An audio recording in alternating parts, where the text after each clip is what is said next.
ఈరోజు Nizamabad officers club ఆధ్వర్యంలో మన పాలిటెక్నిక్ గ్రౌండ్లో 100 మీటర్లు మరియు 200 మీటర్ల పరుగు పందాన్ని నిర్వహించడం జరిగింది.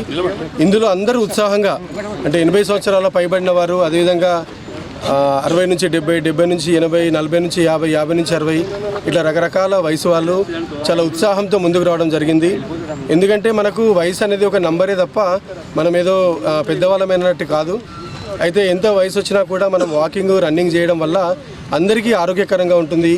అందరూ సంతోషంగా, ఆనందంగా, ఉత్సాహంగా ఉండగలుగుతాం. దాని ద్వారా మనము హార్ట్ కావచ్చు, మెదడు కావచ్చు, ఇవన్నీ అవయవాలు కూడా చాలా చక్కగా ఉంటాయి. కాబట్టి ఈ ఎక్సర్సైజ్ అనేది చాలా ఇంపార్టెంట్. మనము ఆఫీసర్స్ క్లబ్లో ఇంత రిటైర్డ్ వాళ్ళు ఉన్నా, పెద్దవాళ్ళు ఉన్నా, ఇలాంటి ఎక్సర్సైజ్ అనేది అంటే యువతకు ఒక సందేశం ఇవ్వడానికి, ఎంత ఏజ్ వాళ్ళైనా రన్నింగ్ చేస్తున్నప్పుడు యువత ఇంకా ముందుకు రావాలి.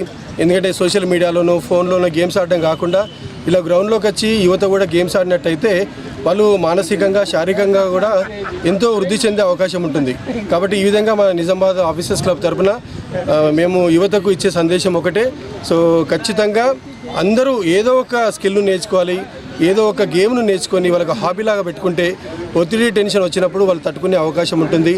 సో ఈ కార్యక్రమంలో పాల్గొన్న మా నిజామాబాద్ ఆఫీసర్స్ క్లబ్ యొక్క అందరికీ పేరు పేరున ధన్యవాదాలు తెలియజేస్తున్నాం.